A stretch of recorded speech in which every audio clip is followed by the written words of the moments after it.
বাইরে যখন ঝড় বৃষ্টি হয় তখন পাখিদের বাসাগুলো ভেঙে যায়।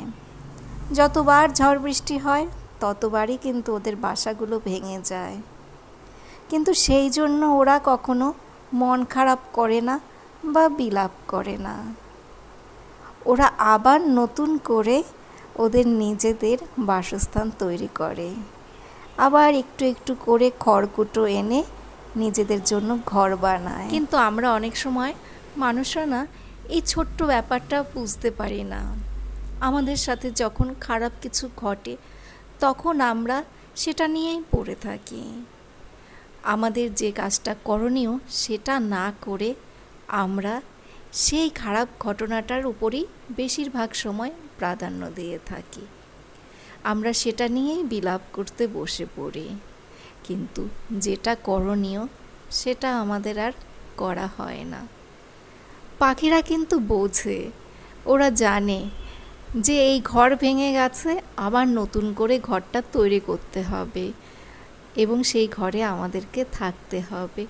কিন্তু মাঝে মধ্যে আমরা মানুষরা না ভুল করে ফেলি।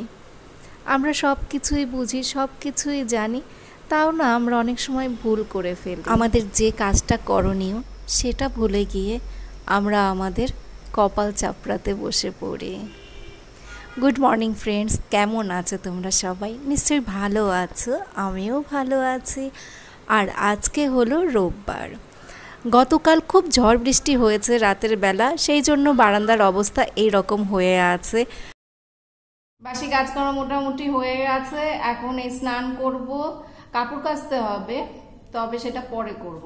এখন স্নান করে ঠাকুর ঘরে যাব, কিন্তু নোংরানিতে এখনো গাড়ি আসেনি, সেই জন্য আমি বসে আছি মানে কি, তোমাদের সাথে একটু এখন কথা বলছি কিন্তু কাজ করব। ভাবছি যে সবজিটা কেটে ফেলি, যখন নোংরানিতে গাড়ি আসবে নোংরাটা দিয়ে তারপর আমি স্নানে ঢুকে যাব। তো আগে নোংরানিতে গাড়ি 7টার মধ্যে চলে আসতো, ঠিক 7:05 বা 7টার সময় চলে আসতো। নোংরাটা দিয়ে আমি স্নান করে ঠাকুর ঘরে চলে যেতাম। কিন্তু এই গত 10-12 দিন ধরে দেখছি 7:30, 8টা এরকম সময় আসে। তো ওই সময় তো আমি ঠাকুর ঘরে থাকি, তখন কি করে নোংরাটা দেই বলো? এখন তাই ভাবছি যে বসে থেকে তো লাভ নেই, সবজিটা কেটে ফেলি, যখন নোংরানিতে গাড়ি আসবে তখন নোংরাটা দিয়ে স্নানে চলে যাব। সবজি বলতে শুধু আলুই কাটবো, আলুটা কেটে রাখি, তো এর মধ্যে নোংরানিতে গাড়ি চলে আসবে। দেখি আর কি কি করতে পারি সেগুলো করি। তোমাদেরকে একটা কথা বলা হয়নি, আমরা তো এই কিছুদিন আগে গ্যাংটকে ঘুরতে গেলাম। সেখান থেকে যখন আসলাম তখন এই নিচের ঘরের বারান্দায় দেখি যে দুটো পাখি একটা বাসা তৈরি করেছে। সেই বাসাটা না অর্ধেক হয়েছে, পুরোটা না তৈরি করতে পারিনি। তো আমরা যেদিন ফিরে আসলাম সেদিন তো সকালের দিকে এসেছি, আমি তখনই দেখলাম যে পাখি দুটো বারান্দায় আছে আর ওরা আর কি বাসাটা আর কি তৈরি করছে।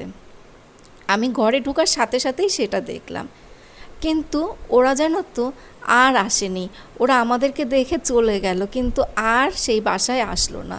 ওই বাসাটা জানো তো অর্ধেক হয়ে পড়ে আছে। হ্যাঁ, পুরোটা তো তৈরি করতে পারিনি আমি। ওই বাসাটা জানো তো ভাঙিনি, খড়কুটো দিয়ে বাসাটা তৈরি করা, বাসাটা আমি ভাঙিনি। পুরো ফিনিশিং ওরা দিতে পারেনি, তার আগে আমরা চলে এসেছি। ওরা মনে হয় আমাদেরকে দেখে ভয় পেয়ে গেছে, তাই আর আসলো না। 1.5-2 মাস প্রায় হয়ে গেছে, কিন্তু আমি এখনও ওই বাসাটা ভাঙতে পারলাম না। ওরা কিন্তু আর আসে না, আমাদেরকে দেখে তো ভয় পেয়ে গেছে, সেই জন্য আর আসে না। আমরা যদি আর কয়েকদিন পর বাড়িতে আসতাম তাহলে ওরা পুরো বাসাটাই তৈরি করে ফেলত। পাখিদের ওই বাসা দেখে আমার ওই কথাটা মনে পড়ে গেল, যেটা তোমাদেরকে ব্লগের শুরুতে বললাম, সেই কথাটা মনে পড়ে গেল। ওই জন্যই আজকে তোমাদের সাথে এই কথাটা শেয়ার করলাম। তো এদিকে তো আমি রান্নাবান্না সব কিছু জোগাড় করে নিলাম, সবজিটা কেটে নিলাম, চালটা ধুয়ে ভাতের হাঁড়ির মধ্যে রাখলাম, আর হাঁড়িতে জল দেওয়াও আছে। আমি স্নান করে এসে গ্যাসটা অন করে দেব। আজকে সেরকম কিছু রান্নাবান্না করব না, শুধু একটু পাট শাক করব আর হলো গিয়ে মাছের ডিম রান্না করব। কারণ রাতের বেলা আমাদের এক জায়গায় নেমন্তন্ন আছে, লক্ষ্মীনারায়ণ পুজোর নেমন্তন্ন। আজকে বৈশাখী পূর্ণিমা মনে হয়, তো সেই জন্য লক্ষ্মীনারায়ণ পুজো হবে একজনের বাড়িতে, তো সেখানে যাওয়ার কথা আছে। তাছাড়া আমার হাজব্যান্ড আজকে দুপুরবেলা বাড়িতে ভাত খাবে না, ওই জন্য রান্নাবান্নার খুব একটা চাপ নেই। কৃপা অর্জুনের জন্য মাছের ডিমটা রান্না করব, তাতেই হয়ে যাবে। শাকটাও রান্না করতাম না, শুধু অর্জুন গতকাল রাতে বলছিল মা আমি গ্রিন শাক খাবো, মানে শাক ভাজা খাবে, ও সেটাই আর কি বলছিল যে মা আমি গ্রিন শাক ভাজা খাবো, তো সেটাই ওর জন্য একটু করে দিচ্ছি।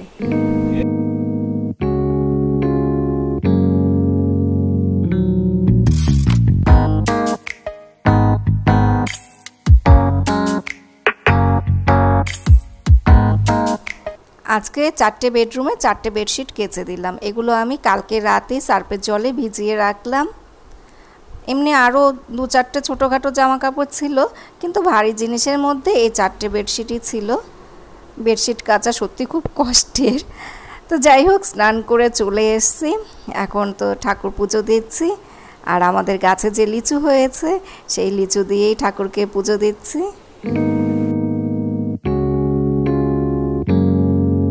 শাকটা বসিয়ে দিলাম, অল্প একটু শাক তো ওটা রান্না করতে কেমন যেন আর কি লাগছে, অসুবিধা হচ্ছে, এইটুকু হয়ে গেছে জানো তো, সেই কড়াইয়ের মধ্যে আটকে যাচ্ছে। আঁচ কম করে তারপরে বারবার গিয়ে একটু আর কি নাড়াচাড়া দিচ্ছি যাতে আটকে না যায়। আর কৃপা এ পাশে ওই ইটা করছে, কি বলে, স্যান্ডউইচ বানাচ্ছে। ব্রেড ছিল ফ্রিজে, তো সেটা দিয়ে ওই ডিম দিয়ে কিসব কি বানিয়ে নিচ্ছে। মানে ও যে কত রকমের স্যান্ডউইচ বানাতে জানে, তোমরা দেখলে ভাববে যে একই জিনিস মনে হয় বানাচ্ছে, একই রকম না, কিন্তু মনে হয় 5-6 রকমের স্যান্ডউইচ বানাতে জানে, তারও বেশি হবে, তারও বেশি, 10-12 রকম মনে হয় হবে না রে? হ্যাঁ, 10-12 রকম হবে, এক এক দিন এক এক রকমের বানায়। শাকটা হয়ে গেলে মাছের ডিমটা করে নেব, মাছের ডিমটা রান্না করব, ব্যাস এইটুকুই আজকে রান্না বান্না। আমাকে ওই বাথরুম পরিষ্কার করতে হবে, তো ওই জন্য তাড়াতাড়ি করে আবার এই রান্নাবান্না সেরে উপরের ঘরে যেতে হবে। আজকে আর অন্য কোনো কাজ করব না, বাথরুমের দিকে ছুটবো, বুঝলে তো। আজকে বাথরুম দুটো পরিষ্কার করব, ওই দিকেই আমার থাকতে হবে। জামা কাপড় তো কাঁচা হয়ে গেছে, তো ওগুলো আর মেলিনি, ওগুলো মেলতে হবে। ও হেয়ার স্পা করব, তারপরে মুখে টক দই ফক দই এসব দিতে হবে, এগুলো করতে হবে।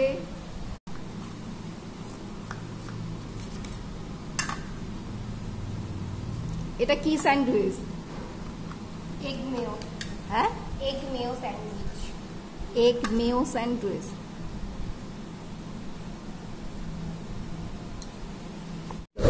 এই হলো কৃপা অর্জুনের ব্রেকফাস্ট। কি বললি? মেও স্যান্ডউইচ আর কি?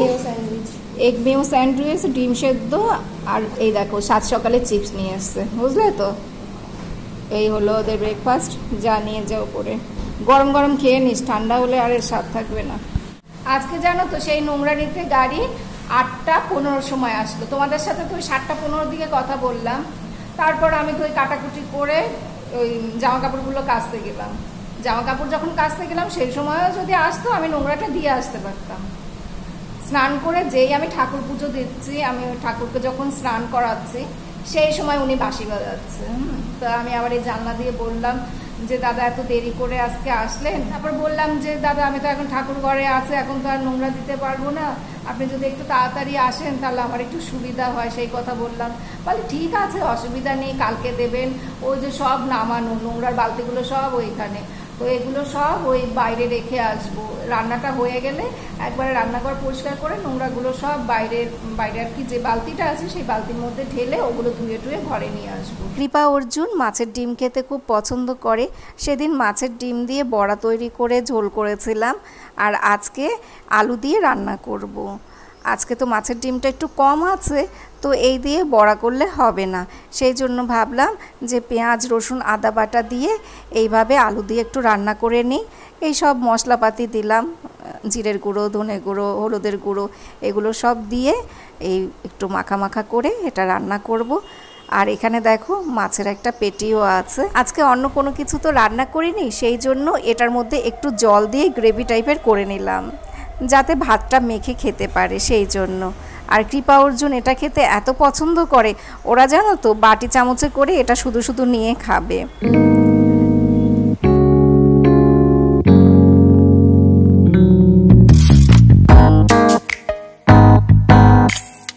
কৃপা আমার মাথায় তেল দিচ্ছে, আমার যে কি আরাম লাগছে। কৃপা কখনো আমার মাথায় তেল দিয়ে দেয় না, সবসময় আমি ওর মাথায় তেল দিয়ে দিই। ওই যে আজকেও দিয়ে দিলাম ওর মাথায়। হেয়ার স্পা করবো তো ওই জন্য এই আগে একটু তেলটা দিচ্ছি। আগের দিন রাতে মাথায় তেল দিয়ে রাখলে পড়ে গেল শিশি। আগের দিন রাতে যদি মাথায় তেল দিয়ে রাখা যায় তাহলে ভালো হয়। তো আমাদের আগের দিন রাতে তেল দেওয়া হয়নি, সেই জন্য এখন দিচ্ছি। মাথায় তেলটা দিয়ে 1 ঘন্টা রাখলে ভালো হয়, সময় না থাকলে 30 মিনিট রাখলেও ভালো হয়। তো আমরা 1 ঘন্টাই রাখবো। 1 ঘন্টা রেখে তারপরে মাথায় ওই যা যা দিতে হয় ওসব দিয়ে শ্যাম্পু করে নেব। এই আমার তো সেই করতে হবে, বাথরুম পরিষ্কার করতে হবে। হ্যাঁ মাথায়, হ্যাঁ প্যাকটা মাথায় দিয়ে তারপরে বাথরুমে ঢুকবো। তেল দিয়ে দিলে কি আরাম লাগে, হেবি ভাল লাগছে।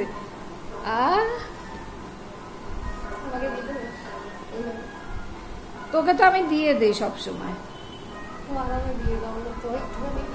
বলে একটুখানি দাও, বেশিক্ষণ তো দাও না। এখন আমি কি ওই তেলের বাটি নিয়ে অনেকক্ষণ সময় ধরে বসে থাকতে পারি? ঘন্টার পর ঘন্টা বসে থাকতে পারি? অন্য কাজও তো থাকে। তো বলে ঘন্টার পর ঘন্টা বসতে বলেছি। ওদের বাবা মেয়ের একই কথা, ওর বাবাও বলবে একটু সুন্দর করে মাথায় তেল মাসাজ করে দাও, এইসব বলবে, মেয়েও তাই বলে। এই আগে ভাল লাগছিল, এখন ভাল লাগছে না। এখানে এখানে এইভাবে করে দে। না না, এই শীতিতে দে, শীতিতে এই শীতি করে দে, এখান থেকে এখান থেকে। গুড ইভিনিং ফ্রেন্ডস, সন্ধে হয়ে গেছে, এখন সন্ধে বাতি দেবো। সন্ধেটা দেয়া হয়নি, আর সন্ধেটা দিয়ে আমি এই বাজারের দিকে যাব, রেডি হয়ে গেলাম। তো আজকে সেই দুপুরবেলা বাথরুম পরিষ্কার করে ভাত খেয়ে আমি সেই ঘুমিয়ে পড়লাম। মাথায় শ্যাম্পু ট্যাম্পু করা হয়েছিল, তো মাথায় শ্যাম্পু ট্যাম্পু করে না একবারে এই চুড়িদারটা পরে নিলাম। ভাবলাম যে আমি এখন এই চুড়িদারটা পরে থাকি, তাহলে যাওয়ার সময় আর বেশি ঝামেলা হবে না। তো সেই জন্য চুড়িদারটা পরে নিলাম, স্নান করে এই চুড়িদারটা পরে নিলাম। এই চুড়িদারটা পরেই আজকে ভাত খেলাম। ভাত খেয়ে সেই আমি ঘুমিয়ে পড়লাম, মোবাইল দেখতে দেখতে কখন ঘুমিয়ে পড়লাম। টিপা অর্জুন বলে মা তুমি নাকি বাজারে যাবে, ওঠো ওঠো ওঠো। তো উঠলাম কটার দিকে, 5:30 না 5টা, না 5:30 উঠিনি, 5টায় উঠেছে, এখন তো 5:45 বাজে। 5টার দিকে উঠলাম, তারপরে এই রেডি হলাম, জামা কাপড় টাপড়ে গোছানো গাছানো এইসব করে টোরে এই বের হচ্ছে। আর ওই ঘর দেখতে আসলো আবার, আজকে 2-3 জন আসলো ঘর দেখার জন্য। ওই পাশে ঘরটা খালি, তো এখন সন্ধ্যেটা দিয়ে তাড়াতাড়ি করে বের হয়ে যাবো। আর ওই কৃপা অর্জুনকে ওদের পিসি বাড়িতে, এই যে 2জন, ওদেরকে পিসি বাড়িতে দিয়ে আসবো। পিসি বাড়িতে রেখে আমি বাজারের দিকে যাবো, কিন্তু বাজারে গিয়ে মনে বেশিক্ষণ থাকতে পারবো না, তাড়াতাড়ি আবার চলে আসতে হবে। আর যাওয়ার সময় ফুচকা খাবো। কৃপা অর্জুন বললো যে মা ফুচকা খাবো, ওই আমাদের এই বাজার থেকে ফুচকা খাবে। তো চলো।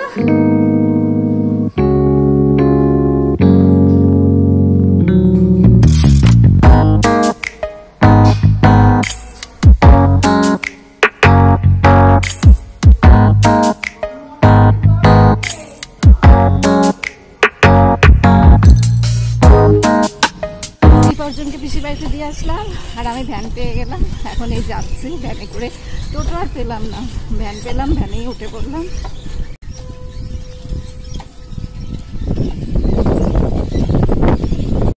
ছোটখাটো জিনিসগুলো কেনাকাটা হয়ে গেল, এবার যাব চুড়িদারের দোকানে। সে আমি অনেকদিন আগে একটা চুড়িদার বানাতে দিয়েছিলাম, সেটা আনতে যাব। আর অর্জুনের জন্য গাড়ি কিনতে হবে, নাহলে অর্জুন আমাকে বাড়িতে ঢুকতে দেবে না। আসলে ও জন্মদিনের সময় টাকা পেয়েছিল, তো সেই টাকা দিয়ে ওকে গাড়ি কিনে দেবো। এখন সেই গাড়ির দোকানে যাচ্ছি।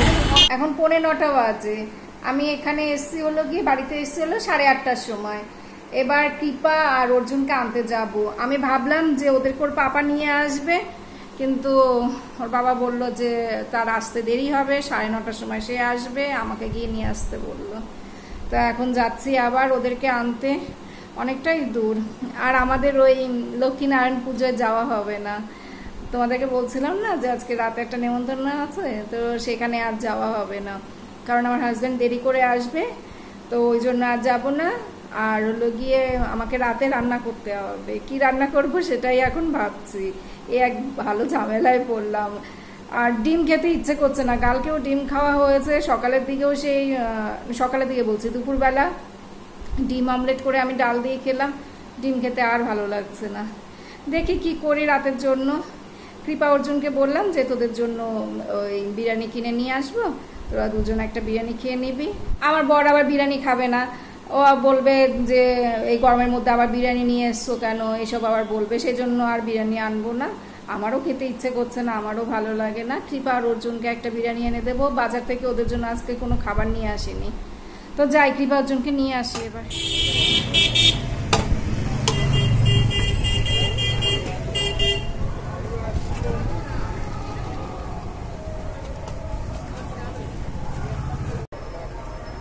আইসক্রিমও নিয়ে নিলাম, 4টে আইসক্রিম নিলাম।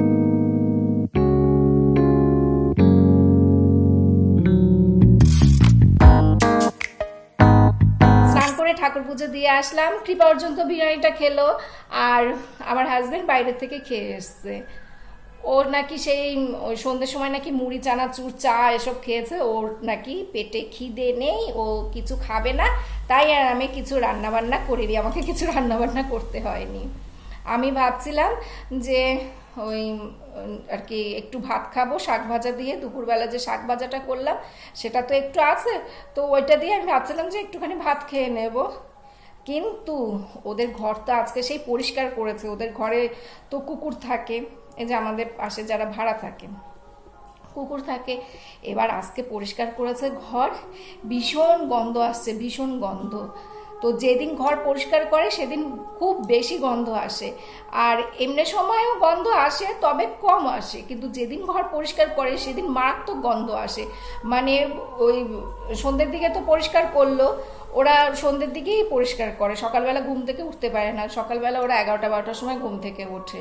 তো এরকম সন্ধ্যের সময় ওরা পরিষ্কার করে, জল টল ঢেলে দেয়, ওইভাবে ঝাড় দেয়, আর পরিষ্কার করে হলো গিয়ে কখনো দেখা যায় 3-4 দিন পর পর পরিষ্কার করে, আবার কখনো দেখা যায় 10-15 দিন পর পর পরিষ্কার করে। আমি মাঝে মধ্যে ডাক দেই যে তোমাদের ঘর থেকে গন্ধ আসছে, এই দেখো সামনে পশম, ওই যে ওই গলিটা আমরা যে বের হই, যে ভিতরে দরজাটা, ওখানে পশমে ভর্তি থাকে। হ্যাঁ, গরমের দিন তো কুকুরের গা থেকে আরো বেশি বেশি পশম ওঠে, সেই দলা দলা পশম, সারা বাড়ি পশমে পশমে ভর্তি, বাইরে এই জায়গা সব পশমে পশমে ভর্তি। আগে তো আমরা বুঝতে পারিনি যে কুকুর থাকলে যে এত ঝামেলা, হ্যাঁ, তাহলে আমরা ওদেরকে ভাড়া দিতাম না। তো যাই হোক, আমি সেই মাঝে মধ্যে বলি যে এগুলো পরিষ্কার করো, তো আমি যেদিন বলবো ওই সেদিন একটু পরিষ্কার করবে এই। তো যাই হোক, আজকে ওই পরিষ্কার করেছে, তো কি গন্ধ জানো না, আমি তো এই ঘরের দরজা টরজা ভেজিয়ে রাখলাম, তাও কি গন্ধ আসে। আমাদের ঘরে দরজা জানলা তো সব আটকানো, তারপরেও কি গন্ধ আসে। তো যাই হোক, তো সেই জন্য আমার আর ভাত খাওয়াটা হলো না, আমি খেতেই পাচ্ছি না। আমি ভাবছিলাম আমার খিদে পেয়ে গেছিলো, আমি ভাবছিলাম যে শাক ভাজা দিয়ে একটু ভাত খাবো, কিন্তু এত গন্ধ আসছে না, আমার আর খাওয়ার কোনো ইচ্ছে নেই, গা গিন গিন করছে, এখন আর খেতে ইচ্ছে করছে না। তো টুকটাক জিনিসপত্রই কেনা হয়েছে, এই যে কাপড় শুকাবার ক্লিপ, বুঝলে তো, সব ক্লিপগুলো ভেঙে গেছে। এবার খুব হাওয়া দেয় তো ছাদের জামা কাপড়গুলো সব নিচে পড়ে থাকে, তো এটা নিয়ে আসলাম। আর এটা একটু আর কি ভালো কোয়ালিটির, আমি বললাম যে একটু ভালো দেখে দেবেন, এর আগে যেগুলো নিয়েছিলাম সেগুলো অতটা ভালো ছিল না, পটাশ পটাশ করে ভেঙে গেছে। তো সেই জন্য এই আজকে এই ভালোটা নিয়ে আসলাম, এটা কালকে 3তলার ছাদে নিয়ে যাব। এই কিনলাম। আর হলো গিয়ে আমার জন্য একটা হাউস কোট কিনলাম, আমাকে এক বন্ধু বলেছিল হাউস কোট পরার কথা, তো সেই জন্য আমি এই হাউস কোট নিলাম। এই যে দেখো, লাল হলুদ নীল এগুলো সব কালার ছিল, গোলাপি ছিল, তো সেটা নিলাম না, এই পার্পেলটা নিলাম, এটাকে তো পার্পেলই বলে, এটা নিলাম। এটা সব থেকে বড় সাইজ, তো এর থেকে যে ছোটটা আছে সেটা মনে হয় আমার হবে না, সেই জন্য আমি সেটা নেইনি, এই বড়টাই নিলাম। তবে জানো তো এই কাপড়টা না সুতির, সেটা ঠিকই, কিন্তু একটু মোটা কাপড়ের, আর যেগুলো ওই মানে ছোট সাইজের ছিল ওগুলোর একটু দাম কম ছিল, ওগুলোর দাম কম, এগুলোর দাম অনেক বেশি। তো সেই কম দামের কাপড়গুলো না বেশ পাতলা পাতলা, আমার তো ওগুলোই ভালো লাগছিল, একদম যে পাতলা কাপড়গুলো হয় সুতির, নাইটি যে কাপড়ের তৈরি হয় সেই কাপড়ের, কিন্তু এটা না একটু মোটা মোটা, এটা পরলে আমার গরম লাগবে।